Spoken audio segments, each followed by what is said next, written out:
जय हिंद साथियों। आज हम लोग रेलवे ग्रुप डी के एग्जाम को ध्यान में रखते हुए जीके, करंट अफेयर, मैथ्स और साइंस के कुछ इंपॉर्टेंट क्वेश्चंस को डिस्कस करेंगे जो आपके एग्जाम में पूछे जा सकते हैं। तो जैसे जैसे आप लोग जुड़ते जाएंगे, सेशन को शेयर करते जाएंगे और क्वेश्चंस का आंसर आप लोग जरूर कमेंट बॉक्स में करेंगे। तो चलिए फटाफट से सेशन स्टार्ट करते हैं। 1932 ईस्वी में पूना समझौता किन के बीच हुआ था? गांधी जी और अंबेडकर में, या गांधी जी और जिन्ना में, या गांधी जी और इरविन में, या फिर गांधी जी और मैकडोनाल्ड में? तो इसका सही आंसर हो जाएगा गांधी जी और अंबेडकर के बीच। अगर एग्जैक्ट डेट की बात हो, एग्जैक्ट डेट आपसे पूछे तो एग्जैक्ट डेट इसका क्या हो जाएगा? तो 24 सितंबर 1932। ठीक है, एग्जैक्ट डेट क्या है इसका? तो 24 सितंबर 1932। और कहाँ हुआ था? तो ये हुआ था पुणे के यरवदा जेल में। कहाँ हुआ था? पुणे के यरवदा जेल में। ठीक है, यरवदा जेल में। और इसी वजह से इसको यरवदा समझौता के नाम से भी जाना जाता है। क्लियर है? समझ गया कि पूना समझौता किन के बीच हुआ था? तो गांधी जी और अंबेडकर के बीच हुआ था। कब हुआ था? तो 24 सितंबर 1932 को। कहाँ हुआ था? तो पुणे के यरवदा जेल में। और इसको यरवदा समझौता के भी नाम से जाना जाता है। क्लियर है यहाँ तक? और क्यों हुआ था? क्यों हुआ था? तो दलितों मतलब अनुसूचित जातियों के राजनीतिक अधिकार के लिए। ठीक है, अनुसूचित जातियों के राजनीतिक अधिकार के लिए ये पूना समझौता। अखिल भारतीय किसान सभा का गठन कहाँ और कब हुआ था?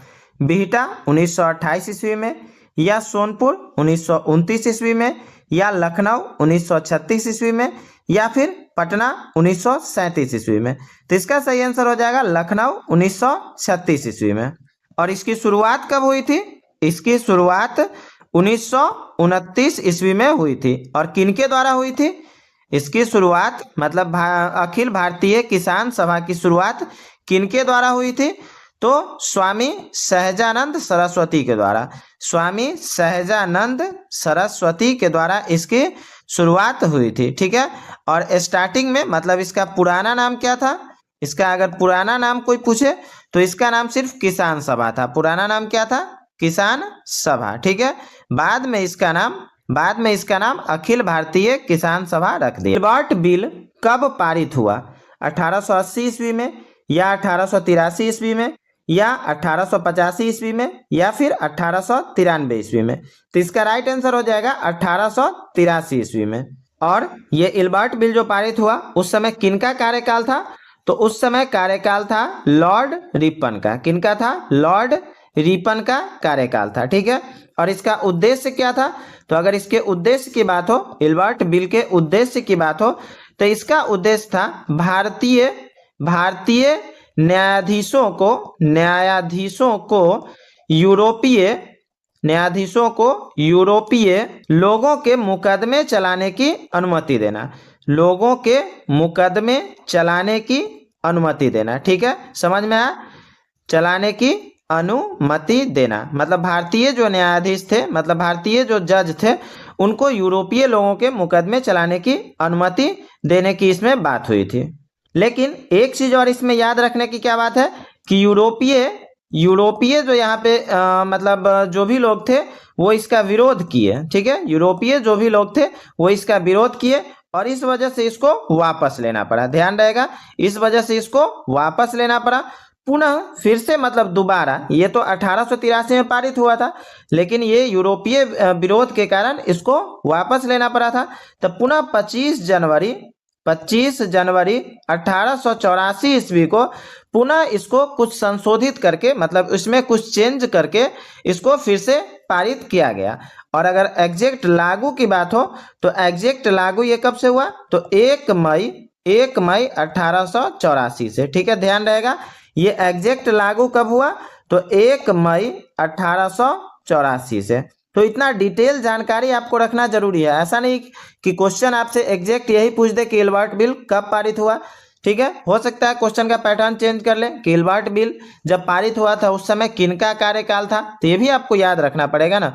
तो डिटेल जानकारी रखना बहुत ही जरूरी होता है। अगर आपको एग्जाम क्वालिफाई करना है, सिलेक्शन चाहिए, तो डिटेल जानकारी एकदम कलकत्ता कॉरपोरेशन एक्ट कब पारित हुआ? 1893 ईस्वी में, या 1894 ईस्वी में, या 1905 ईस्वी में, या फिर 1936 ईस्वी में? तो इसका आंसर हो जाएगा 1894 ईस्वी में। और इस समय कार्यकाल किनका था? इस समय कार्यकाल किनका था? तो इस समय कार्यकाल लॉर्ड कर्जन का था। ठीक है, कार्यकाल किनका था? तो लॉर्ड कर्जन का था। और ये कौन थे भाई? लॉर्ड कर्जन उस समय कौन थे? तो ये भारत के ये तत्कालीन वायसराय थे। कौन थे? तत्कालीन वायसराय थे। ठीक है, ध्यान रहेगा, ये भारत के तत्कालीन वायसराय थे। और उस समय क्या हुआ था?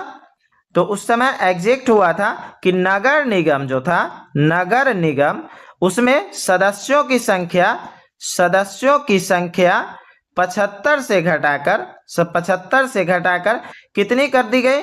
तो 56 कर दी गई। ठीक है, 75 से घटाकर 56 कर दिया गया था। ठीक है, कलकत्ता कॉरपोरेशन एक्ट इसी वजह से पारित हुआ। कब हुआ? तो 1894 ईस्वी में। और उस समय कार्यकाल किनका था? तो लॉर्ड कर्जन का कार्यकाल था। ये कौन थे?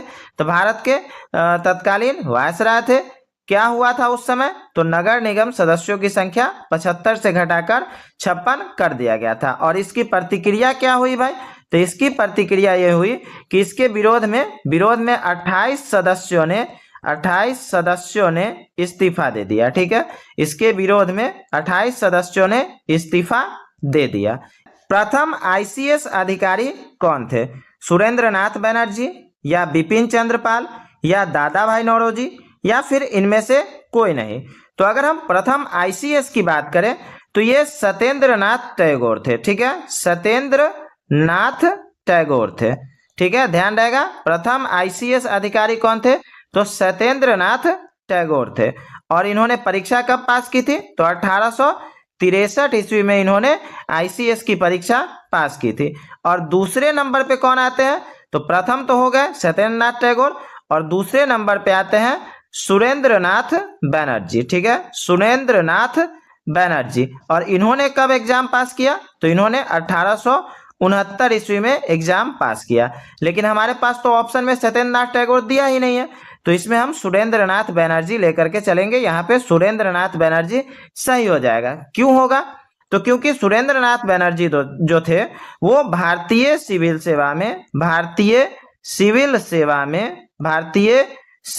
सेवा में शामिल होने वाले प्रथम भारतीय थे। ठीक है, भारतीय सिविल सेवा में शामिल होने वाले प्रथम भारतीय थे। प्रथम विश्व युद्ध कब आरंभ हुआ था? 1914 ईस्वी में, या 1916 ईस्वी में, या 1918 ईस्वी में, या फिर 1920 ईस्वी में? तो इसका एग्जैक्ट आंसर हो जाएगा 1914 ईस्वी में। और अगर एग्जैक्ट डेट की बात हो, एग्जैक्ट डेट अगर पूछे कि प्रथम विश्व युद्ध किस डेट से स्टार्ट हुआ था, 1914 ईस्वी तो समझ गए, लेकिन इसका एग्जैक्ट डेट क्या था? तो 28 जुलाई 1914 ईस्वी। ठीक है, एग्जैक्ट डेट क्या था? तो 28 जुलाई 1914 ईस्वी। और ये खत्म कब हुआ? तो ये खत्म हुआ आपको तो ये 11 नवंबर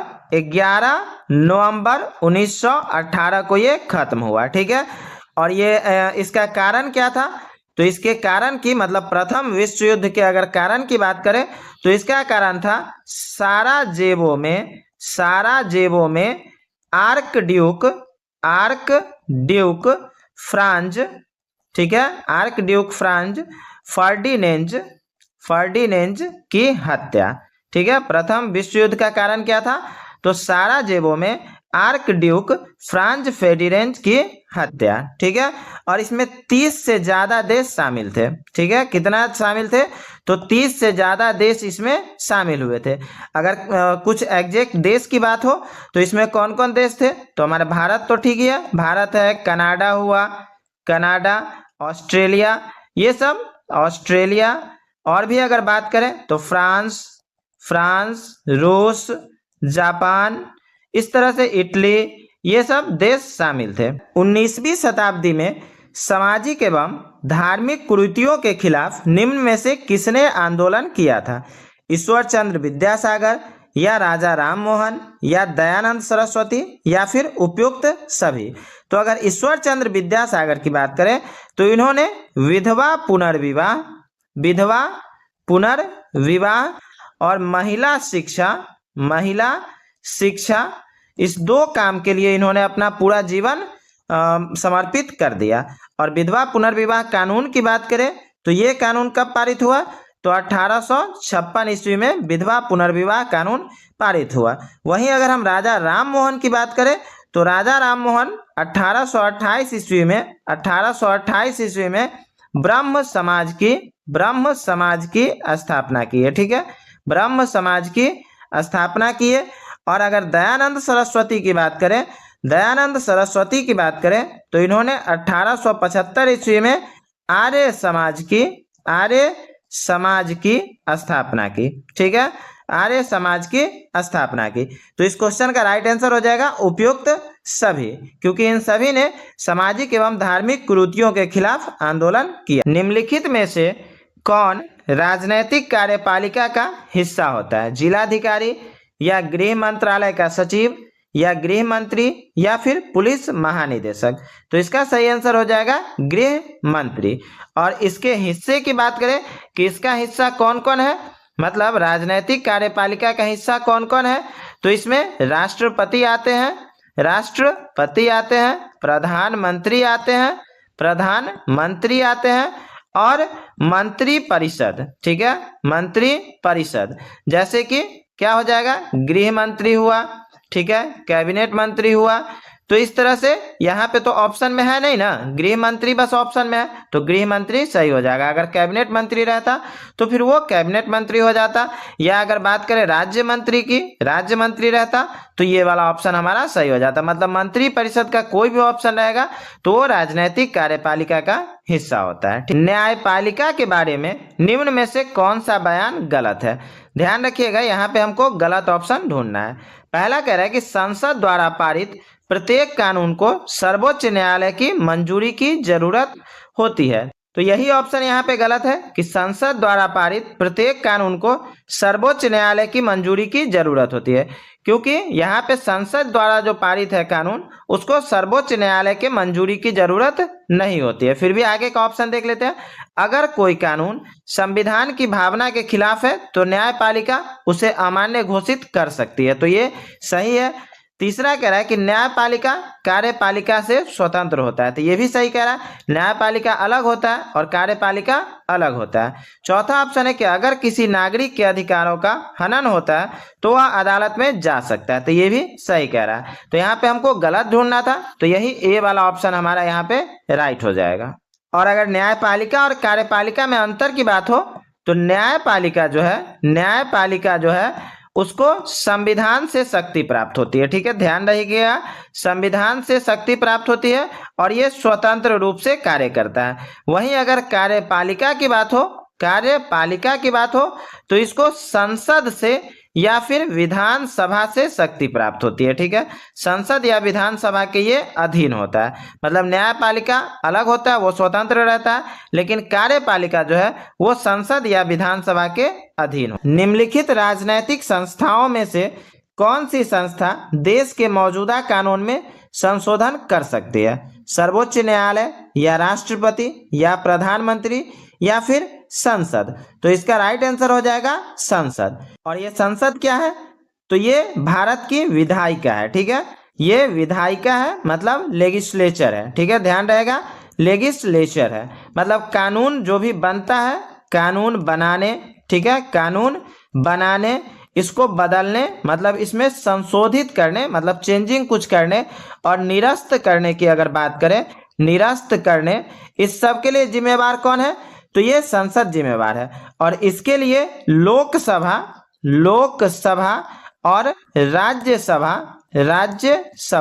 दोनों के अनुमोदन की आवश्यकता होती है। मतलब संतृप्त विलयन में ताप बढ़ाकर और अधिक विलय घुलाया जा सकता है, तो यह क्या कहलाता है?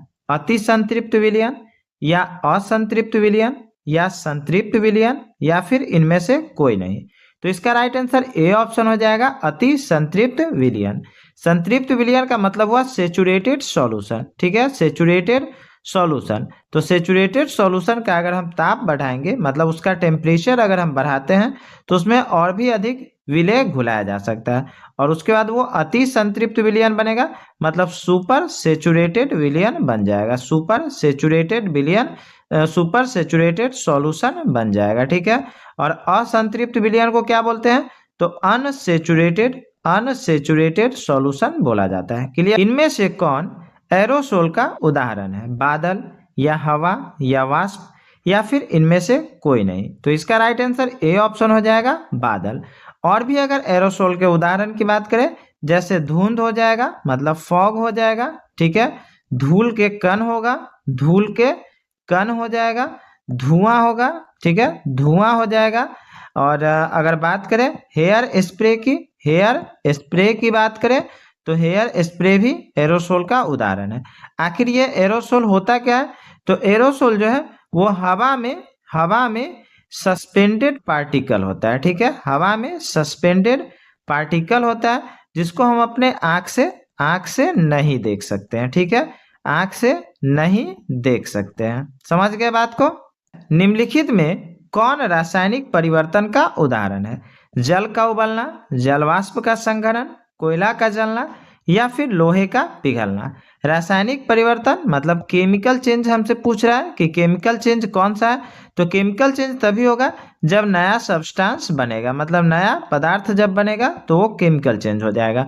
मतलब उसको हम फिर उल्टा नहीं कर सकते हैं। उल्टा का मतलब समझ रहे हैं कि उसको हम रिवर्स नहीं कर सकते, ठीक है। तो यहाँ पे कोयला का जलना जो हुआ ये रासायनिक परिवर्तन का उदाहरण है। क्लियर है? जल का उबलना, तो जल जब उबलेगा तो वाष्प बनेगा और वाष्प को हम फिर से जल बना सकते हैं। इसी तरह से जल वाष्प का संघनन है। लोहे का पिघलना भी इसी तरह हुआ कि लोहा जब पिघलेगा तो फिर से उसको ठंडा करेंगे तो लोहा ही बन जाएगा, तो नया सब्सटेंस तो नहीं बना। तो इसलिए ये तीनों जो उदाहरण है ये किसका है? तो ये फिजिकल चेंज का उदाहरण है, ठीक है। फिजिकल चेंज का उदाहरण है, मतलब भौतिक परिवर्तन का उदाहरण है, ठीक ना। समझ गए? भौतिक परिवर्तन का उदाहरण है। और कोयला का जलना जो है वो रासायनिक परिवर्तन है। तारों का टिमटिमाना वायु माध्यम के किस गुण पर निर्भर करता है? ऊपर की अपेक्षा नीचे वायु का अपवर्तनांक अधिक होता है, या नीचे से ऊपर की ओर वायु अपवर्तनांक बढ़ता है, या वायु का अपवर्तनांक स्थिर रहता है, या फिर इनमें से कोई नहीं? तो इसका राइट आंसर ए ऑप्शन हो जाएगा, ऊपर की अपेक्षा नीचे वायु का अपवर्तनांक अधिक होता है। चूजे की दृष्टि पटल में कौन सी कोशिकाएं नहीं होती है? संश्लाका कोशिकाएं या शंकु कोशिकाएं या उपयुक्त दोनों या इनमें से कोई नहीं? तो चूजे की दृष्टि पटल में शंकु कोशिकाएं नहीं होती है। तो इसका राइट आंसर बी ऑप्शन हो जाएगा। सूर्य का श्वेत प्रकाश 7 रंगों का मिश्रण है। प्रिज्म द्वारा इन रंगों के विभाजन को क्या कहते हैं? अवक्षेपण या विक्षेपण या परिक्षेपण या फिर इनमें से कोई नहीं? तो इसका राइट आंसर बी ऑप्शन हो जाएगा, विक्षेपण। सूर्य का श्वेत प्रकाश जो है वो 7 रंगों का मिश्रण है। जब प्रिज्म द्वारा इसको गुजारते हैं तो ये 7 रंग में विभाजित हो जाता है। इसी को हम विक्षेपण या प्रकाश का वर्ण विक्षेपण, ठीक है, प्रकाश का वर्ण विक्षेपण भी हम कहते हैं, ठीक ना। समझ गया बात को? इसी को इंग्लिश में डिस्पर्शन ऑफ लाइट भी बोला जाता है। क्लियर है? स्वस्थ नेत्र के लिए 25 सेंटीमीटर और अनंत के बीच की दूरी को क्या कहते हैं? दृष्टि परिसर या अनंत बिंदु परिसर या निकट बिंदु परिसर या फिर इनमें से कोई नहीं? तो इसका राइट आंसर ए ऑप्शन हो जाएगा, दृष्टि परिसर। किसी वस्तु का प्रतिबिंब आंख के जिस भाग पर बनता है वह कहलाता है? कॉर्निया या रेटिना या पुतली या फिर आइरिस? तो इसका राइट आंसर बी ऑप्शन हो जाएगा, रेटिना। वस्तु का प्रतिबिंब कहाँ बनता है? तो रेटिना पे बनता है।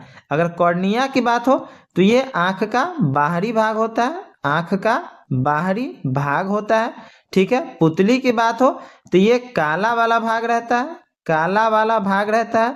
और आइरिस की बात हो तो ये आंख का रंगीन भाग होता है, ठीक है, आंख का रंगीन भाग होता है। समझ गए? प्रिज्म से सूर्य के प्रकाश के गुजरने पर पर्दे पर 7 रंग देखे जाते हैं, क्योंकि प्रिज्म 7 रंगों से निर्मित है। सूर्य के प्रकाश में कोई रंग नहीं है, या सूर्य के श्वेत प्रकाश में 7 रंग है, या फिर इनमें से कोई नहीं? तो इसका राइट आंसर सी ऑप्शन हो जाएगा, सूर्य के श्वेत प्रकाश में 7 रंग होते हैं। हमारे शरीर की सबसे लंबी कोशिका कौन है? तंत्रिका कोशिका या अस्थि कोशिका है या उपास्थि कोशिका है या फिर इनमें से कोई नहीं? तो इसका राइट आंसर ए ऑप्शन हो जाएगा, तंत्रिका कोशिकाएं। मांसपेशियों को अस्थियों से जोड़ने वाले संयोजी ऊतक है स्नायु या कंडरा या उपास्थि या फिर उपयुक्त सभी। तो इसका राइट आंसर बी ऑप्शन हो जाएगा, कंडरा। इसी को इंग्लिश में टेंडोन बोलते हैं, ठीक है, जो कि मांसपेशी को अस्थि से जोड़ता है। और अगर लीगामेंट की बात करें तो ये अस्थि को अस्थि से जोड़ता है, ठीक है। अस्थि को किससे जोड़ता है? तो अस्थि से जोड़ता है। स्नायु मतलब मसल्स, मांसपेशी को ही स्नायु बोला जाता है। और उपास्थि समझ रहे हैं, कार्टिलेज होता है। ये कार्टिलेज क्या होता है? तो मजबूत तो होता ही है लेकिन लचीला वाला भाग होता है, ठीक है। लचीला संयोजी ऊतक होता है। और ये कहाँ पाया जाता है? तो कान, नाक, पसली, इन सब जगहों पे ये उपास्थि मतलब कार्टिलेज पाया जाता है। आंख में प्रवेश करने वाले प्रकाश की मात्रा को नियंत्रित करता है परितारिका या पक्षमाभी केशिकाएं या फिर पुतली या लेंस। तो इसका राइट आंसर ए ऑप्शन हो जाएगा, परितारिका। इसी को आइरिस बोला जाता है, ठीक है। और यह पुतली के चारों तरफ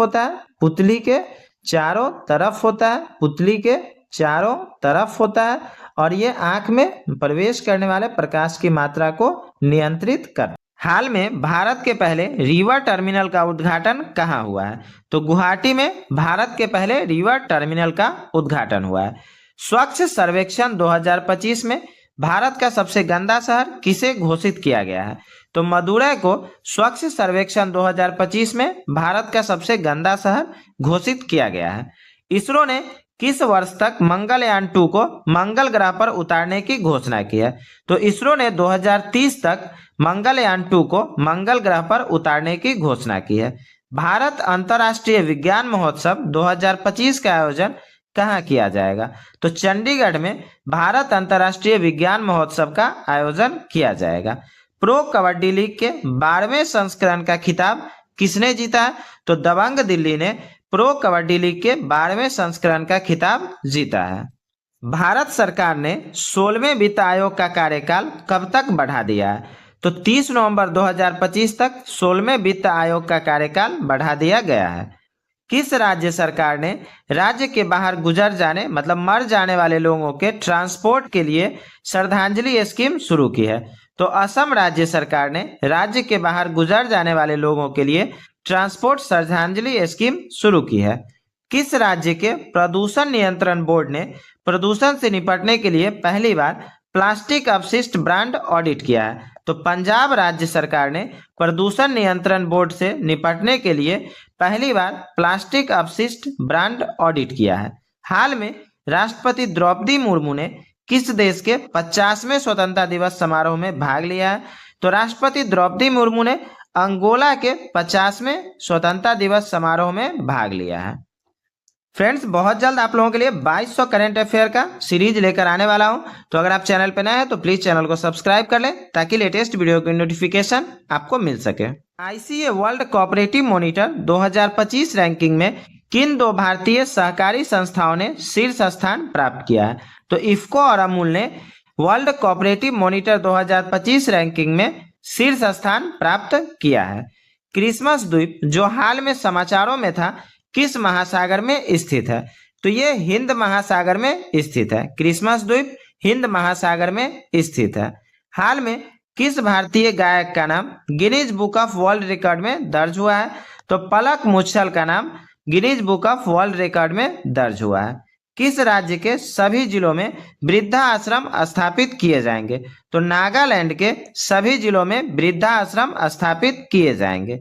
विश्व मधुमेह दिवस हर वर्ष कब मनाया जाता है? तो 14 नवंबर को हर वर्ष विश्व मधुमेह दिवस मनाया जाता है। प्रधानमंत्री नरेंद्र मोदी किस देश की 2 दिवसीय 11 और 12 नवंबर राजकीय यात्रा पे गए हैं? तो प्रधानमंत्री नरेंद्र मोदी भूटान की राजकीय यात्रा पे गए हैं और वो 2 दिवसीय राजकीय यात्रा कौन है? तो 11 और 12 नवंबर। भारत के गणतंत्र दिवस 2026 समारोह में किसे मुख्य अतिथि के रूप में आमंत्रित किया गया है? तो उर्सुला वॉन डेर लेयन और एंटोनियो कोस्टा को भारत के गणतंत्र दिवस 2026 समारोह में मुख्य अतिथि के रूप में आमंत्रित किया गया है। राष्ट्रीय शिक्षा दिवस हर वर्ष कब मनाया जाता है? तो 11 नवंबर को हर वर्ष राष्ट्रीय शिक्षा दिवस मनाया जाता है। किस केंद्रीय योजना के तहत एकीकृत सोहरा सर्किट विकास परियोजना की आधारशिला रखी गई है?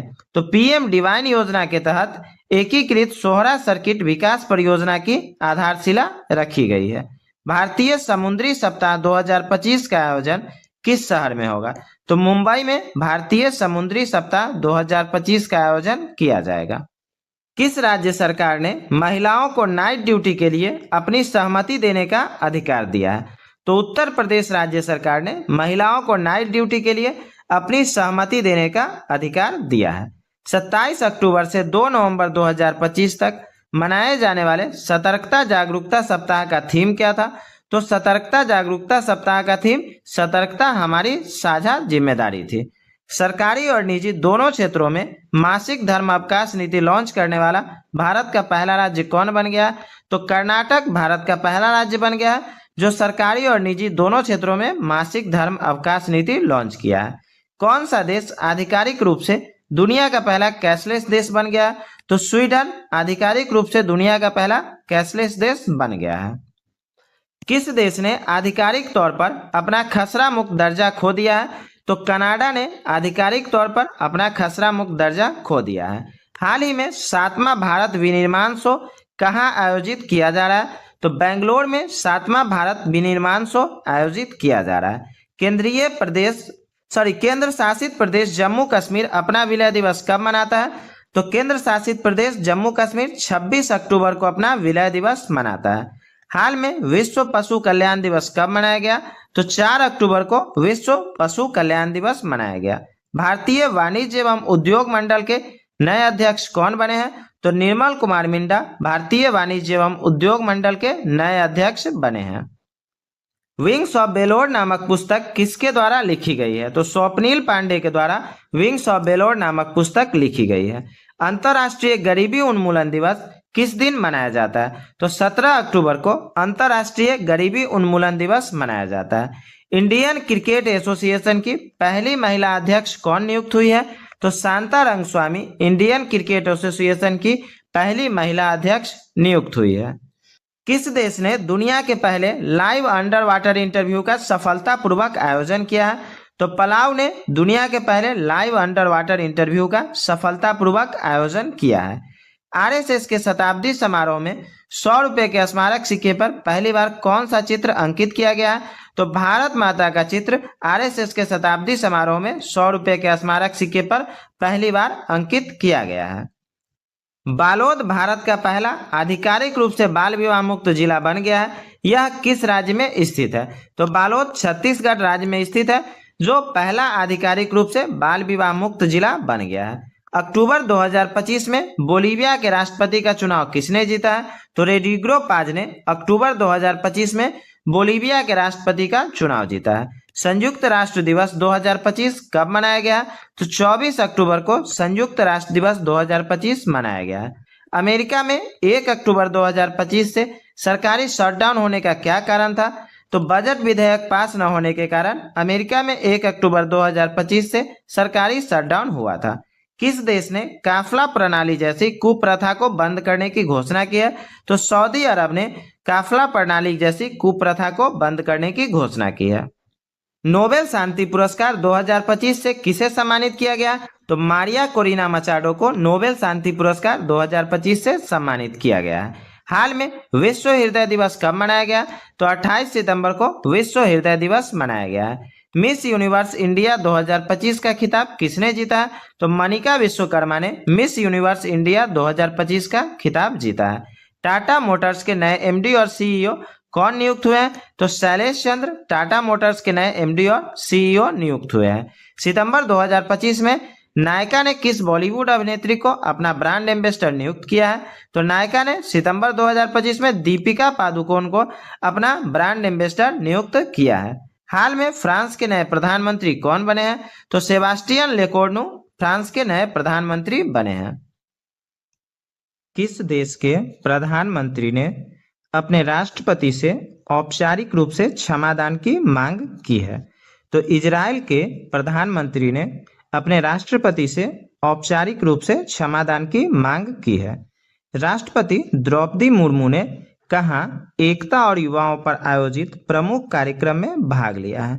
तो राष्ट्रपति द्रौपदी मुर्मू ने लखनऊ में एकता और युवाओं पर आयोजित प्रमुख कार्यक्रम में भाग लिया है।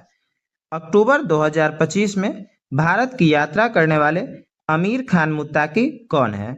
तो आमिर खान मुत्ताकी अफगानिस्तान के विदेश मंत्री है जो अक्टूबर 2025 में भारत की यात्रा पे आए थे।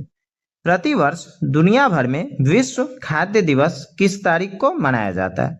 तो प्रतिवर्ष 16 अक्टूबर को दुनिया भर में विश्व खाद्य दिवस मनाया जाता है। इसमें मैंने करंट अफेयर्स के सारे VVI क्वेश्चंस को रखे हैं, तो वीडियो को स्किप किए बिना पूरा जरूर देखिएगा। हाल में कौन सर्वोच्च न्यायालय समिति की प्रथम ट्रांसजेंडर सदस्य बनी है? तो अक्कई पद्मशाली सर्वोच्च न्यायालय समिति की प्रथम ट्रांसजेंडर सदस्य बनी है। हर वर्ष दुनिया भर में विश्व पोलियो दिवस किस तारीख को मनाया जाता है? तो हर वर्ष 24 अक्टूबर को विश्व पोलियो दिवस मनाया जाता है। भारत तिब्बत सीमा पुलिस ITBP का स्थापना दिवस कब मनाया जाता है? तो 24 अक्टूबर को भारत तिब्बत सीमा पुलिस का स्थापना दिवस मनाया जाता है। विज्ञान रत्न पुरस्कार 2025 किस प्रख्यात को मरणोपरांत दिया गया? तो जयंत विष्णु नार्लिकर को विज्ञान रत्न पुरस्कार मरणोपरांत दिया गया। हाल में किस देश ने नई खोजों से 11,000 साल पुराने नवपाषाण जीवन का पता चला है? तो तुर्की के नई खोजों से 11,000 साल पुराने नवपाषाण जीवन का पता चला है। 23वां भारत रूस शिखर सम्मेलन कहाँ पर आयोजित किया जा रहा है? तो नई दिल्ली में 23वां भारत रूस शिखर सम्मेलन आयोजित किया जा रहा है। हाल में किसने रेलवे बोर्ड में वित्तीय सदस्य का पदभार संभाला है? तो अपर्णा गर्ग ने रेलवे बोर्ड में वित्तीय सदस्य का पदभार संभाला है। हाल में किस देश को इन्फ्लुएंजा और मेनिंजाइटिस की रोकथाम के लिए भारत ने मदद प्रदान की है? तो अफगानिस्तान को इन्फ्लुएंजा और मेनिंजाइटिस की रोकथाम के लिए भारत ने मदद प्रदान की है। अनुसूचित जाति समुदाय से संबंधित मामलों के लिए भारत का पहला राज्य स्तरीय समर्पित न्यायालय कक्ष किस राज्य से शुरू किया गया? तो पंजाब से अनुसूचित जाति समुदाय से संबंधित मामलों के लिए भारत का पहला स्तरीय समर्पित न्यायालय कक्ष शुरू किया गया। किस राज्य के मुख्यमंत्री ने 17 धार्मिक स्थानों पर शराब बिक्री पर प्रतिबंध लगाने का ऐलान किया है? तो मध्य प्रदेश के मुख्यमंत्री ने 17 धार्मिक स्थानों पर शराब बिक्री पर प्रतिबंध लगाने का ऐलान किया है। किसके द्वारा भारत की पहली राज्यवार स्वास्थ्य बीमा पॉलिसियां शुरू की गई है? तो बजाज एलियांज के द्वारा भारत की पहली राज्यवार स्वास्थ्य बीमा पॉलिसियां शुरू की गई है। अक्टूबर 2025 में किसे कैबिनेट द्वारा 8वें वेतन आयोग का अध्यक्ष नियुक्त किया गया है? तो रंजना प्रसाद देसाई को कैबिनेट द्वारा 8वें वेतन आयोग का अध्यक्ष नियुक्त किया गया है। भारत के सबसे भारी कम्युनिकेशन सैटेलाइट का क्या नाम है जिसे श्रीहरिकोटा से लॉन्च किया जाएगा? तो CMS-03 जिसे श्रीहरिकोटा से लॉन्च किया जाएगा वो भारत का सबसे भारी कम्युनिकेशन सैटेलाइट है। सितंबर 2025 में भारतीय सेना ने किस ऑपरेशन के तहत उत्तरी भारत में बाढ़ प्रभावित क्षेत्रों में 6,000 से अधिक लोगों को बचाया है? तो भारतीय सेना ने ऑपरेशन राहत के तहत उत्तरी भारत के बाढ़ प्रभावित क्षेत्रों में 6,000 से अधिक लोगों को बचाया है। सितंबर 2028 में यहाँ सितंबर 2025 होगा।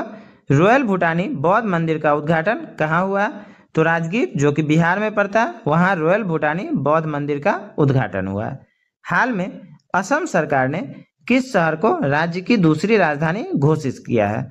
तो असम सरकार ने डिब्रूगढ़ को राज्य की दूसरी राजधानी घोषित किया है। सूचना अनुसार किस देश के संविधान से धर्मनिरपेक्षता शब्द हटाया जाएगा? तो बांग्लादेश के संविधान से धर्मनिरपेक्षता शब्द हटाया जाएगा। संचार साथी ऐप किसके द्वारा लॉन्च किया गया? तो ज्योतिरादित्य सिंधिया द्वारा संचार साथी ऐप लॉन्च किया गया।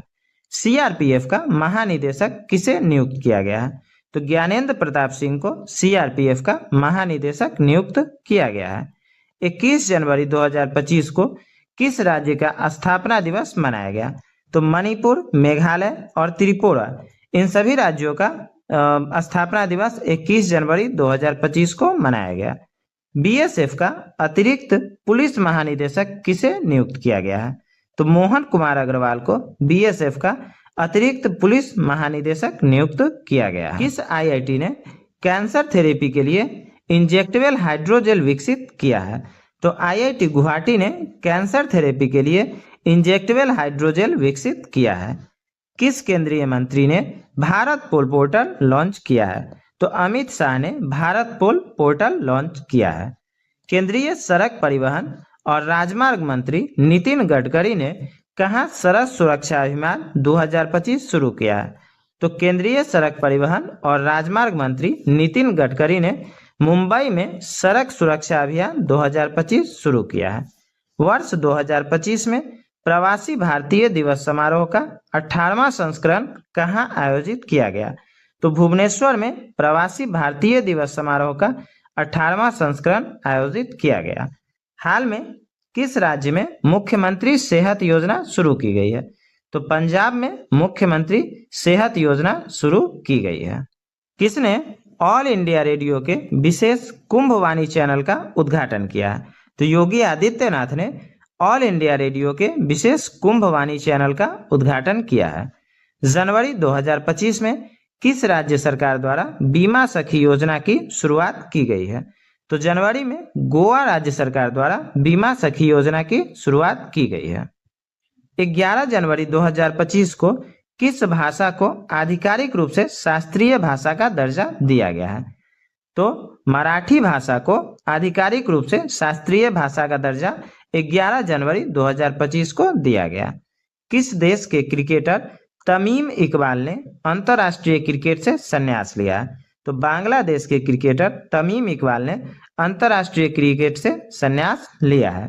भारत को हाल ही में जारी की गई ग्लोबल फायर पावर इंडेक्स 2025 में कौन सा स्थान दिया गया? तो चौथा स्थान दिया गया भारत को। किस चीज में? तो ग्लोबल फायर पावर इंडेक्स 2025 में। भारत का पूर्णतः सौर ऊर्जा संचालित जिला कौन बन गया है? तो दीव भारत का पूर्णतः सौर ऊर्जा संचालित जिला बन गया है। आईआईएफए अवार्ड 2025 में किसे बेस्ट फिल्म का पुरस्कार मिला है? तो लापता लेडीज फिल्म को आईआईएफए अवार्ड 2025 में बेस्ट फिल्म का पुरस्कार मिला है। संयुक्त राष्ट्र ने वर्ष 2026 को किस रूप में घोषित किया है? तो संयुक्त राष्ट्र ने अंतर्राष्ट्रीय महिला किसान वर्ष के रूप में वर्ष 2026 को घोषित किया है। भारत का पहला पीएम मित्र पार्क कहाँ बनाया जा रहा है? तो मध्य प्रदेश में भारत का पहला पीएम मित्र पार्क बनाया जा रहा है। भारत का पहला टेस्ला सेंटर किस शहर में खोला जाएगा? तो गुरुग्राम में भारत का पहला टेस्ला सेंटर खोला जाएगा। वर्ष 2025 में भारत के सबसे वैल्यूएबल ब्रांड के तौर पर किस बैंक ने प्रथम स्थान प्राप्त किया? तो एचडीएफसी बैंक ने 2025 में भारत के सबसे वैल्यूएबल ब्रांड के तौर पर प्रथम स्थान प्राप्त किया। 19 नवंबर 2025 को भारत की पहली महिला प्रधानमंत्री इंदिरा गांधी की कौन सी जयंती मनाई गई है? तो 19 नवंबर 2025 को इंदिरा गांधी की 108वीं जयंती मनाई गई है। सितंबर 2025 में राष्ट्रीय लता मंगेशकर पुरस्कार किसे प्रदान किया गया है? तो सोनू निगम को सितंबर 2025 में राष्ट्रीय लता मंगेशकर पुरस्कार प्रदान किया गया है। हीरे के लिए किस राज्य के पन्ना जिले को जीआई टैग मिला है? तो मध्य प्रदेश के पन्ना जिले को हीरे के लिए जीआई टैग मिला है। बाल अधिकारों के लिए यूनिसेफ इंडिया की सेलिब्रिटी एडवोकेट किसे नियुक्त किया गया है? तो कृति सुरेश को यूनिसेफ इंडिया की सेलिब्रिटी एडवोकेट नियुक्त किया गया है। सितंबर 2025 में भारत किस देश के साथ अपनी पहली सीमा पार रेलवे परियोजना स्थापित करने के लिए सहमत हुआ है? तो भूटान के साथ भारत अपनी पहली सीमा पार रेलवे परियोजना स्थापित करने के लिए सहमत हुआ है। सक्षम अंतर्राष्ट्रीय प्रतियोगिता के लिए चुनी गई पहली भारतीय पैरा एथलीट कौन बन गई है? तो शीतल देवी सक्षम अंतर्राष्ट्रीय प्रतियोगिता के लिए चुनी गई पहली भारतीय पैरा एथलीट बन गई है। फरवरी 2026 में दुनिया के सबसे बड़ी AI शिखर सम्मेलन का आयोजन किस देश में किया जाएगा? तो भारत में फरवरी 2026 में दुनिया के सबसे बड़े AI शिखर सम्मेलन का आयोजन किया जाएगा।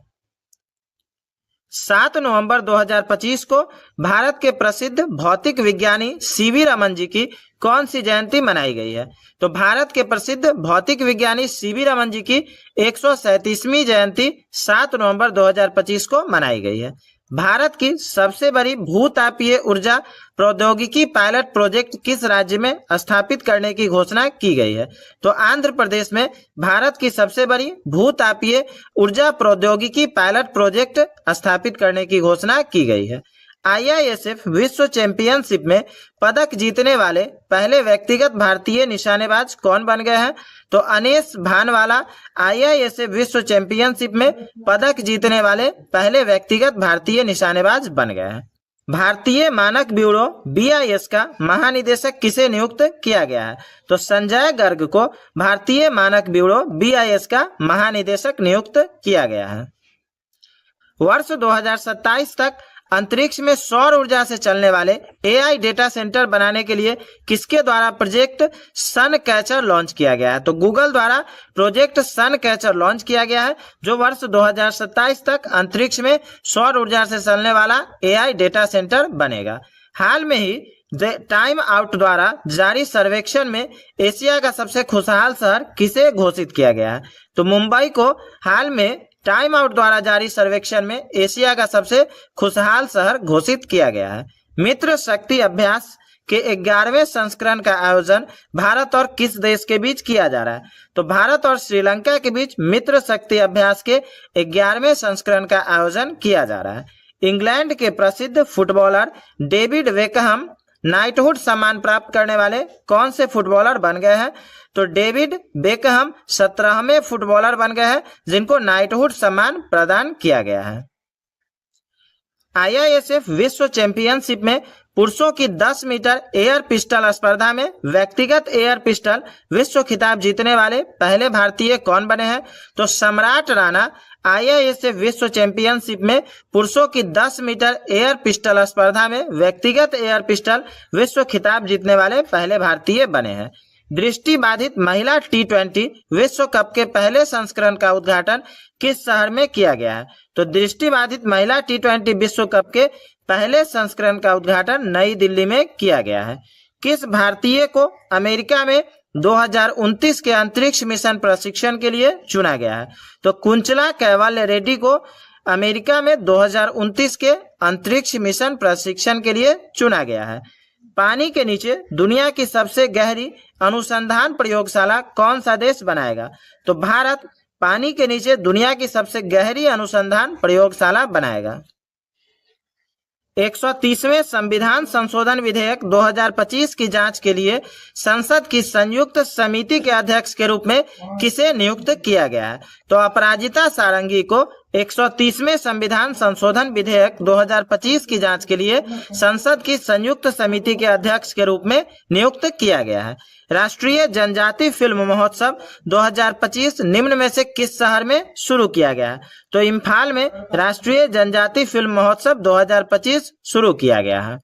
यूनेस्को मुख्यालय में किस भारतीय की प्रतिमा का अनावरण किया गया है? तो डॉक्टर भीमराव अंबेडकर की प्रतिमा का यूनेस्को मुख्यालय में अनावरण किया गया है।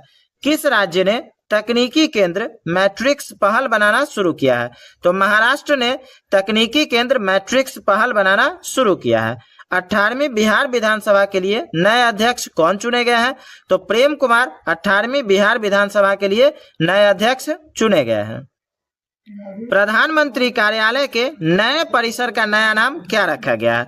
तो सेवा तीर्थ प्रधानमंत्री कार्यालय के नए परिसर का नया नाम रखा गया है। 10 दिसंबर 2025 को पहला प्रवासी राजस्थानी दिवस कहाँ मनाया गया है? तो जयपुर में 10 दिसंबर 2025 को पहला प्रवासी राजस्थानी दिवस मनाया गया है। किस राज्य सरकार ने महिलाओं और लड़कियों की सुरक्षा बढ़ाने के लिए हर जिले में अभया ब्रिगेड योजना शुरू की है? तो बिहार राज्य सरकार ने महिलाओं और लड़कियों की सुरक्षा बढ़ाने के लिए हर जिले में अभया ब्रिगेड योजना शुरू की है। ऑक्सफोर्ड यूनिवर्सिटी द्वारा किस शब्द को 2025 का वर्ड ऑफ द ईयर चुना गया है? तो रेज बेट शब्द को ऑक्सफोर्ड यूनिवर्सिटी द्वारा 2025 का वर्ड ऑफ द ईयर चुना गया है। हाल में पीएनबी ने किसे अपना ब्रांड एम्बेसडर नियुक्त किया गया है? तो हरमनप्रीत कौर को हाल में पीएनबी ने अपना ब्रांड एम्बेसडर नियुक्त किया है। जूडो जूनियर चैंपियनशिप में भारत के लिए पहला पदक जीतने वाली खिलाड़ी कौन बन गई है? तो लिथनोई चनम्बम जूडो जूनियर चैंपियनशिप में भारत के लिए पहला पदक जीतने वाली खिलाड़ी बन गई है। नवी मुंबई अंतर्राष्ट्रीय हवाई अड्डे का नाम बदलकर क्या रखा गया है? तो लोक नेते डीबी अंतर्राष्ट्रीय हवाई अड्डा, जो कि नवी मुंबई अंतर्राष्ट्रीय हवाई अड्डा का नाम बदलकर रखा गया है। भारत का एकमात्र मड ज्वालामुखी कहाँ स्थित है जिसे 20 साल बाद विस्फोट हुआ है? तो अंडमान निकोबार में भारत का एकमात्र मड ज्वालामुखी स्थित है जिसमें 20 साल बाद विस्फोट हुआ है। भारत की पहली वाणिज्यिक कोयला खदान किस राज्य में शुरू की गई है? तो अरुणाचल प्रदेश में भारत की पहली वाणिज्यिक कोयला खदान शुरू की गई है। भारत की पहली सहकारी संचालित संपीड़ित बायोगैस और पोटास ग्रेन्युअल परियोजना किस राज्य में शुरू किया गया है? तो महाराष्ट्र में भारत की पहली सहकारी संचालित संपीड़ित बायोगैस और पोटास ग्रेन्युअल योजना शुरू किया गया है। विश्व डाक दिवस प्रतिवर्ष किस दिन मनाया जाता है? तो 9 अक्टूबर को प्रतिवर्ष विश्व डाक दिवस मनाया जाता है। हाल में समाचारों में रहा माउंट कंगाटो किस राज्य की सबसे ऊंची चोटी है? तो अरुणाचल प्रदेश की सबसे ऊंची चोटी क्या है? माउंट कंगाटो, जो हाल में समाचारों में रहा है। मानवाधिकार दिवस हर वर्ष कब मनाया जाता है? तो 10 दिसंबर को हर वर्ष मानवाधिकार दिवस मनाया जाता है। उत्तराखंड स्थापना दिवस कब मनाया जाता है? तो 9 नवंबर को हर वर्ष उत्तराखंड स्थापना दिवस मनाया जाता है। बोधि दिवस हर वर्ष कब मनाया जाता है? तो 8 दिसंबर को हर वर्ष बोधि दिवस मनाया जाता है। दिसंबर 2025 में किस राज्य सरकार ने मुख्यमंत्री भारत दर्शन योजना शुरू की है? तो बिहार राज्य सरकार ने दिसंबर 2025 में मुख्यमंत्री भारत दर्शन योजना शुरू की है। एप्पल ने किसे अपना नया आर्टिफिशियल इंटेलिजेंस उपाध्यक्ष नियुक्त किया है? तो अमर सुब्रमण्यम को एप्पल ने अपना नया आर्टिफिशियल इंटेलिजेंस उपाध्यक्ष नियुक्त किया है।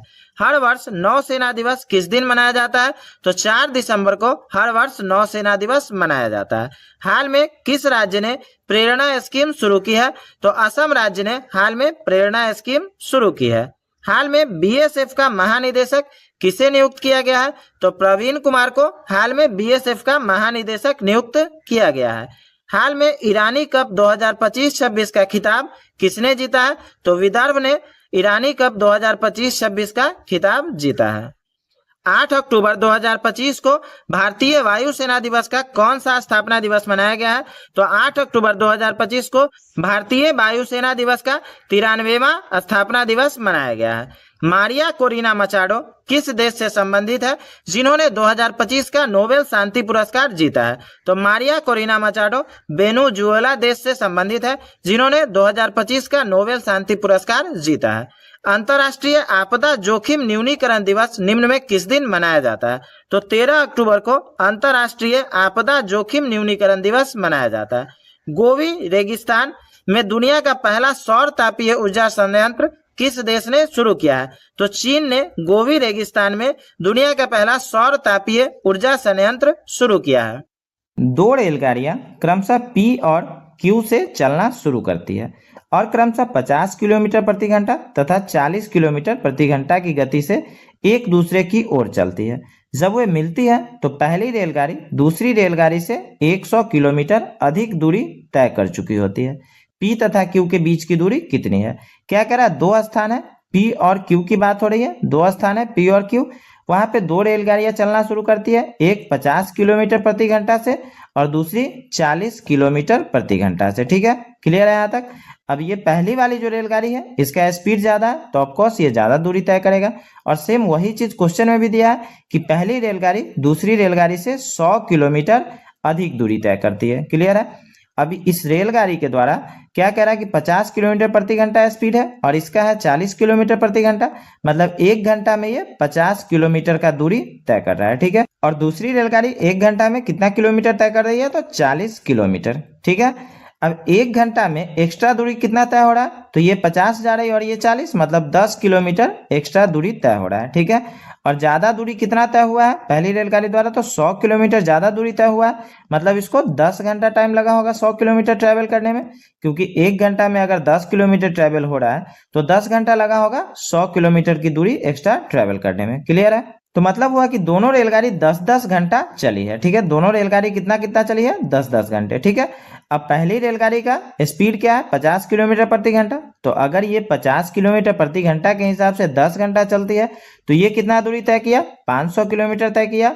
और ये दूसरी वाली जो रेलगाड़ी है इसका स्पीड है 40 किलोमीटर प्रति घंटा और ये भी 10 घंटा ट्रेवल किया है, मतलब इसका दूरी कितना तय हुआ, तो 400 किलोमीटर। तो हमसे पूछ रहा है पी तथा क्यू के बीच की दूरी, तो ये 500 और 400 कितना किलोमीटर हुआ, 900 किलोमीटर, ठीक है। तो यही 900 किलोमीटर का दूरी हो जाएगा। और 900 किलोमीटर किसमें दिया, डी ऑप्शन में दिया है, तो डी ऑप्शन इस क्वेश्चन का राइट आंसर हो जाएगा। नेक्स्ट है, दो स्टेशन ए तथा बी एक सीधी रेखा पर 110 किलोमीटर दूर है। एक ट्रेन सुबह 7 बजे ए से चलना शुरू करती है और 20 किलोमीटर प्रति घंटे की गति से बी की ओर चलती है। दूसरी ट्रेन सुबह 8 बजे बी से चलना शुरू करती है और 25 किलोमीटर प्रति घंटे की गति से ए की ओर चलती है। वे किस समय एक दूसरे से मिलेंगे? क्या कह रहा है, दो स्थान है ए और बी की बात हो रही, ठीक है। और इस दोनों स्थान के बीच का दूरी कितना है, तो 110 किलोमीटर है। क्लियर है यहाँ तक? अब क्या कह रहा है कि एक ट्रेन सुबह 7 बजे चलती है, ठीक है, और वो 20 किलोमीटर प्रति घंटे की रफ्तार से चल रही है, और दूसरा बी से चल रही है और कितने बजे, 8 बजे चल रही है, 8 बजे चल रही है, और ये किस स्पीड से, तो 25 किलोमीटर प्रति घंटे की स्पीड से, ठीक है। यहाँ तक ये 7 बजे चलती है और ये 8 बजे चलती है। एक ट्रेन 20 किलोमीटर प्रति घंटे और एक 25 किलोमीटर प्रति घंटे। अब ये कह रहा है कि वो दोनों एक दूसरे से किस समय मिलेंगे, तो जब दोनों समान दिशा में चलेगा, दोनों अगर समान दिशा में चल रहा है तो दोनों का स्पीड क्या हो जाएगा, दोनों के स्पीड को, मतलब टोटल जो स्पीड होगा, फाइनल स्पीड जो होगा वो क्या होगा, दोनों को ऐड करेंगे तो फाइनल स्पीड कितना होगा, 20 + 25 मतलब 45 किलोमीटर प्रति घंटा, ठीक है। लेकिन दोनों का टाइम तो अलग है, ये 7 बजे चलती है और ये 8 बजे, तो इसको क्या करते हैं कि 1 घंटा हम चला लेते हैं, ठीक है। तो अगर ये ट्रेन 1 घंटा ये चलेगी तो 7 बजे चल रही है, तो 1 घंटा चलेगी तो मतलब 8 बजे ये भी यहाँ से स्टार्ट होगी। 1 घंटा अगर एक्स्ट्रा हम चला लेते हैं तो 1 घंटा में दूरी कितना तय हुआ, 20 किलोमीटर, और टोटल दूरी कितना है, 110 किलोमीटर। तो 110 में से 20 तो ट्रेवल हो गया, तो बाकी कितना बच रहा है, 90 किलोमीटर। तो ये दोनों ट्रेन 8 बजे स्टार्ट करेगी, ये भी और 8 बजे ये भी, मतलब दोनों ट्रेन 8 बजे स्टार्ट होगी चलना और 90 किलोमीटर का दूरी तय करना है। तो दूरी तो हो गया 90 किलोमीटर और स्पीड मतलब चाल कितना है, 45 किलोमीटर प्रति घंटा। तो टाइम हमको निकालना है, टाइम बराबर क्या होता है, डिस्टेंस बाई स्पीड होता है। डिस्टेंस कितना है, 90, और स्पीड कितना है, तो 45, क्योंकि दोनों समान दिशा में चल रही, तो दोनों के चाल को हमको ऐड करना है। तो टाइम कितना लग रहा है, 45 दूनी 90 मतलब 2 घंटे का टाइम लग रहा है। तो ये 2 घंटे किसके बाद हम जोड़ेंगे, तो 7 बजे से 8 बजे तक तो चल चुकी है, तो फाइनल जो हमारा टाइम होगा वो 8 बजे के बाद 2 घंटा हमको ऐड करना है। तो 8 में अगर हम 2 ऐड करते हैं मतलब 10 बजे का ये टाइम रहेगा जिसमें ये दोनों एक दूसरे से मिलेंगे। और 10 AM किसमें दिया है, बी ऑप्शन में दिया है, तो बी ऑप्शन इस क्वेश्चन का राइट आंसर हो जाएगा। एक खिलौने का क्रय मूल्य 210 रुपए है, इसका अंकित मूल्य क्या होना चाहिए ताकि 5% की छूट के बाद भी दुकानदार को 90% का लाभ हो। क्या कह रहा है कि खिलौने का क्रय मूल्य कितना है, 210 रुपए है। अब हमसे पूछ रहा है कि इसका अंकित मूल्य क्या होना चाहिए कि 5% की छूट भी दे दे और उसके बाद भी दुकानदार को कितना लाभ हो, तो 90% का लाभ हो। तो इस तरह का क्वेश्चन आपको रहेगा, तो उसमें आपको एक तरफ क्रय मूल्य लिख लेना है, मतलब कॉस्ट प्राइस CP हो जाएगा, और एक तरफ अंकित मूल्य मतलब मार्केट प्राइस MP हो जाएगा, ठीक है, ध्यान रहेगा। अब हम 100 पे इसको लेकर के चलेंगे, तो 100 माइनस हम क्या करेंगे कि जो हम इसको छूट देंगे, ठीक है, मतलब डिस्काउंट, 100 माइनस डिस्काउंट हमको करना है, और अंकित मूल्य जो हमारा रहेगा वो क्या हो जाएगा, तो 100 प्लस प्रॉफिट, ठीक है। क्लियर है यहाँ तक? अब देखिए क्रय मूल्य कैसे निकलेगा, तो 100 तो हमको लेना ही है, तो 100 और डिस्काउंट कितना कह रहा है, तो 5%, मतलब 100 माइनस 5 करेंगे, और यहाँ पे 100 प्लस प्रॉफिट कितना कह रहा है, 90%, मतलब 100 प्लस हम 90 करेंगे, ठीक है। 100 में से 5 घटाएंगे मतलब 95 हुआ, और 100 में 90 जोड़ रहे हैं तो मतलब 190 हो जा रहा है। 95 और 190 को कट करेंगे तो 95 से 2 बार में कट होगा, मतलब 1:2 यहाँ पे हमारा आ रहा है, ठीक है।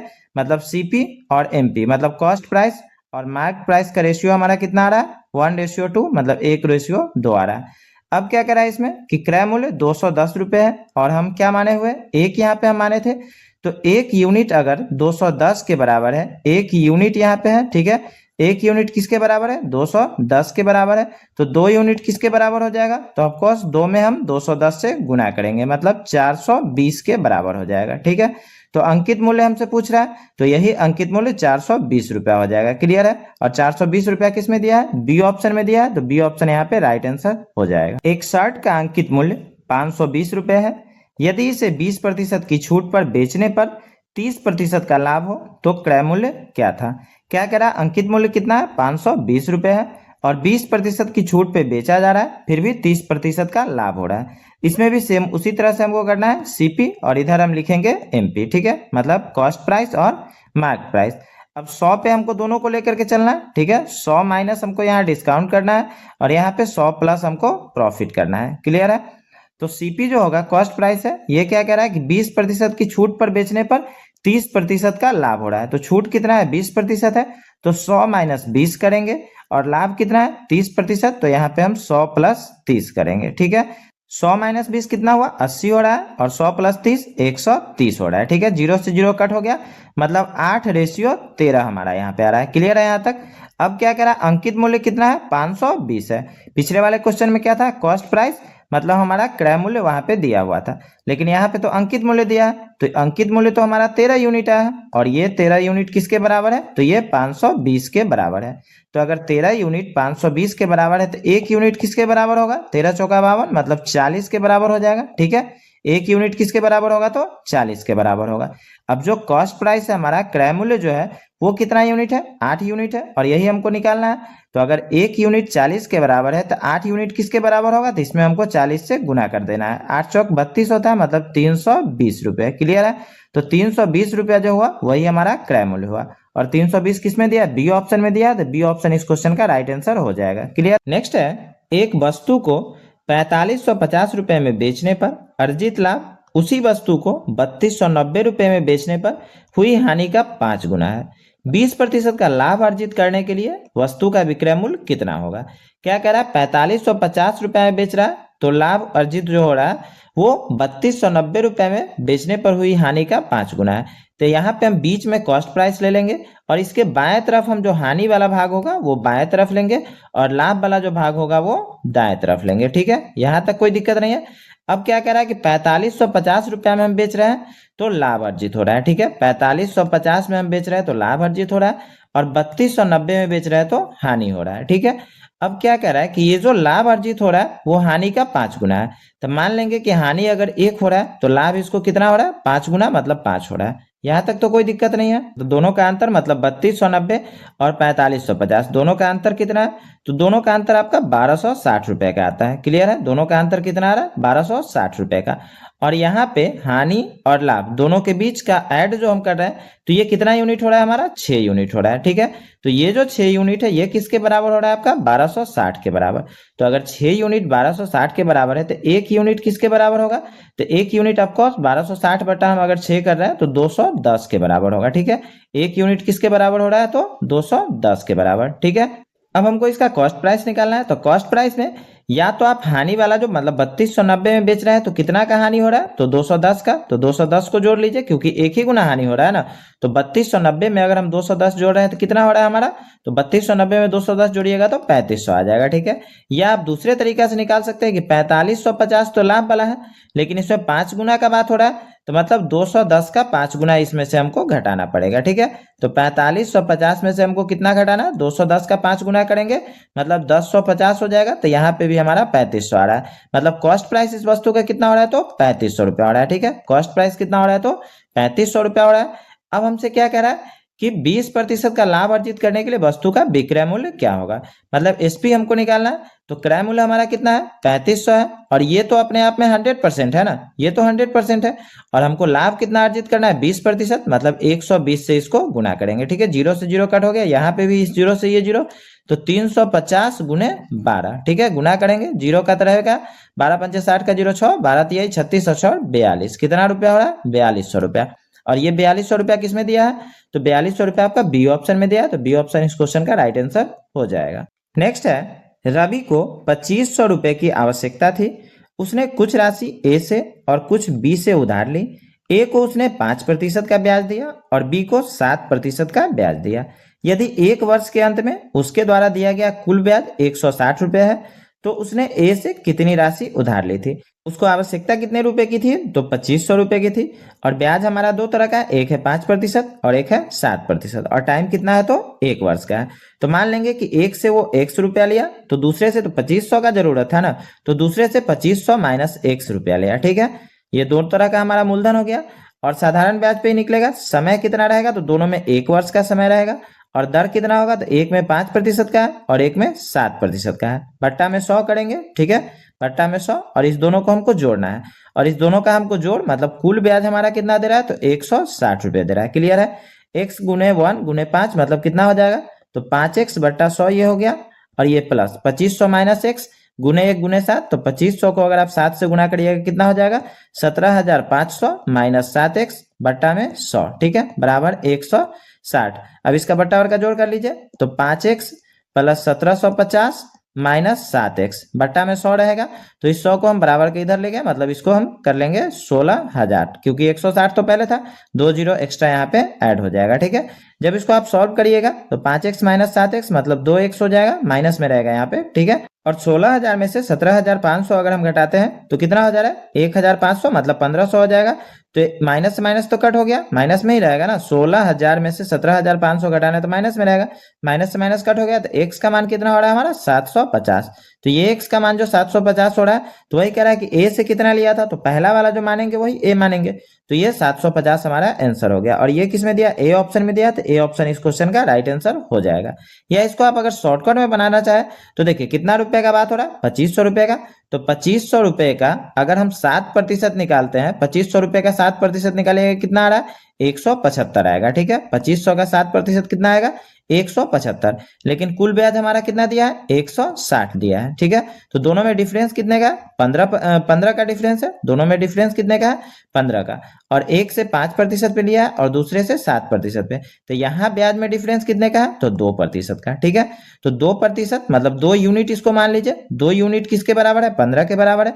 तो 1 यूनिट किसके बराबर होगा, तो आपको 7.5 के बराबर हो जाएगा। तो अगर 1 यूनिट 7.5 के बराबर है तो हमको 100 यूनिट पे काम करना है। तो 100 यूनिट किसके बराबर होगा, तो 7.5 में 100 से गुना करेंगे मतलब 750 के बराबर हो जाएगा।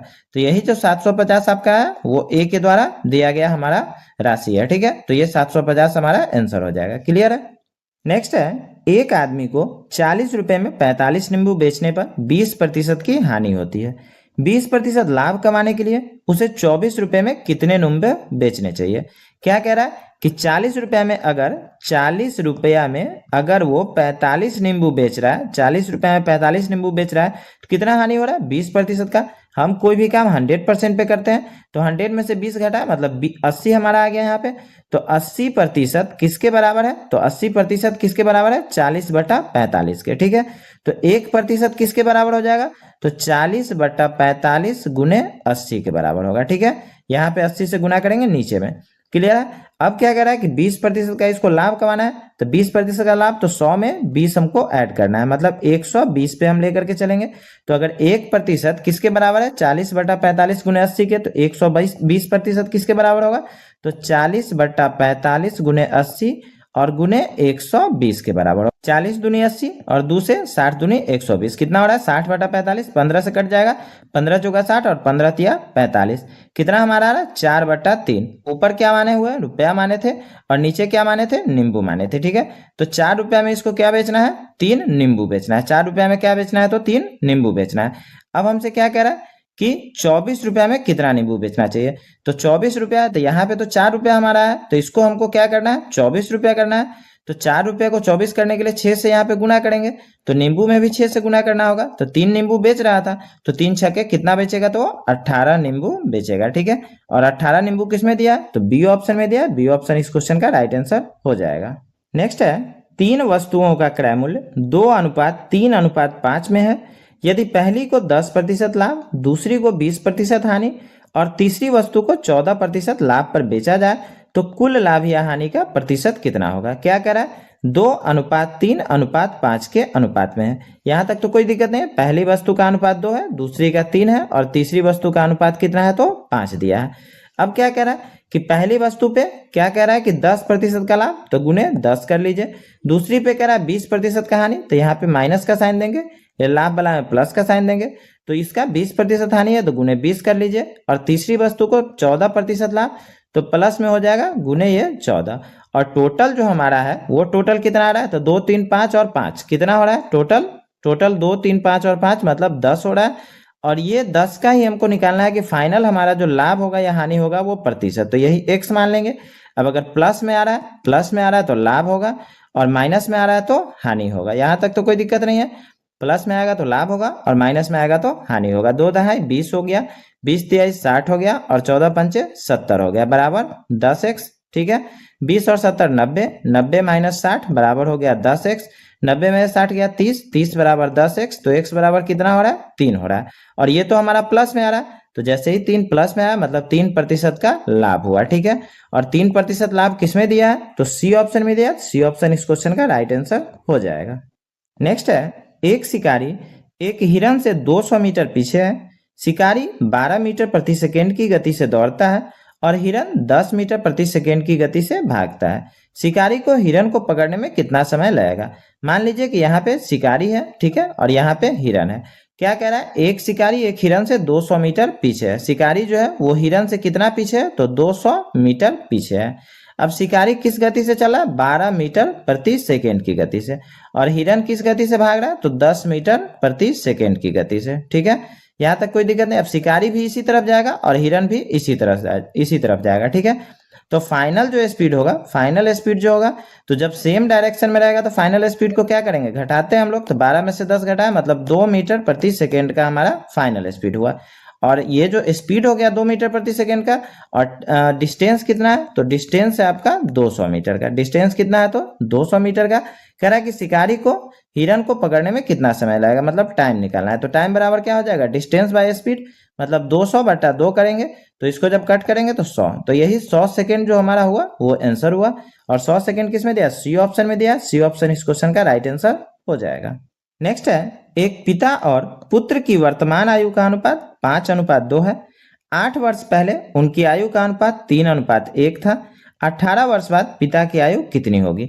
वर्तमान आयु का अनुपात क्या कह रहा है कि 5:2, मतलब एक फादर है और एक सन है। ठीक है, पिता और पुत्र की वर्तमान आयु का अनुपात कितना है 5:2 है। कितना है 5:2। और 8 वर्ष पहले क्या कह रहा है कि उसका अनुपात कितना था। 8 वर्ष पहले उसका अनुपात कितना कह रहा है तो 8 वर्ष पहले अनुपात कह रहा है 3:1। अब देखिए इस दोनों में डिफरेंस कितने का है 3 और 1 मतलब 2 का है, और 5 और 2 मतलब डिफरेंस 3 का है। तो कभी भी आयु का जो अंतर होगा, मतलब पिता और बच्चे की आयु का या किसी का भी आयु का अंतर रहेगा, तो 8 वर्ष पहले लीजिए या 8 वर्ष बाद लीजिए, वो अंतर हमेशा समान रहता है। तो सबसे पहले हमको इस अंतर को समान करना है। उसके लिए क्या करना होगा, इसमें 2 से गुना कर लीजिए और इस वाले में 3 से गुना कर लीजिए। तो ये नया रेशियो जो हमारा आएगा वो कितना आएगा 2 पंचे 10 और 2 दूनी 4। और यहाँ पे नया रेशियो क्या आ गया 3 तिया 9 और 3 एकम 3। ठीक है, अब पिता में देख लीजिए डिफरेंस, जैसे अभी प्रेजेंट, ये जो प्रेजेंट है वर्तमान वाला जो है वो 10:4 है, और 8 वर्ष पहले वाला जो हमारा अनुपात आया है वो 9:3 आया है। तो 10 और 9 मतलब दोनों में डिफरेंस कितने का है 1 यूनिट का है। और ये जो 1 यूनिट है वो किसके बराबर है तो ये तो 9 वाला जो है हमारा वो 8 वर्ष पहले का है। 8 वर्ष पहले का है 9 वाला, तो 1 यूनिट किसके बराबर है तो 8 वर्ष के बराबर है। ठीक है, 1 यूनिट किसके बराबर है 8 वर्ष के बराबर है। तो अगर 1 यूनिट 8 वर्ष के बराबर है तो प्रेजेंट जो वर्तमान आयु है वो तो 10 यूनिट है। तो 10 यूनिट किसके बराबर होगा 10 यूनिट किसके बराबर होगा तो 8 दाएं 80 वर्ष के बराबर होगा। अब हमसे ये तो नहीं पूछ रहा है कि वर्तमान आयु कितना है, पूछ क्या रहा है कि वर्तमान 18 वर्ष बाद पिता की आयु कितनी होगी। तो वर्तमान अगर 80 है तो 18 वर्ष बाद मतलब इसमें हमको 18 जोड़ना है, तो कितना हो जाएगा 98 वर्ष हो जाएगा। कितना होगा 98 वर्ष। और ये 98 वर्ष किसमें दिया डी ऑप्शन में दिया, तो डी ऑप्शन इस क्वेश्चन का राइट आंसर हो जाएगा। तो फ्रेंड्स आज की वीडियो में बस इतना ही। अगर वीडियो अच्छी लगी हो तो लाइक और शेयर जरूर करें, और अगर चैनल पे नए हैं तो प्लीज चैनल को सब्सक्राइब करें ताकि लेटेस्ट वीडियो की नोटिफिकेशन आपको मिल सके। Thank you.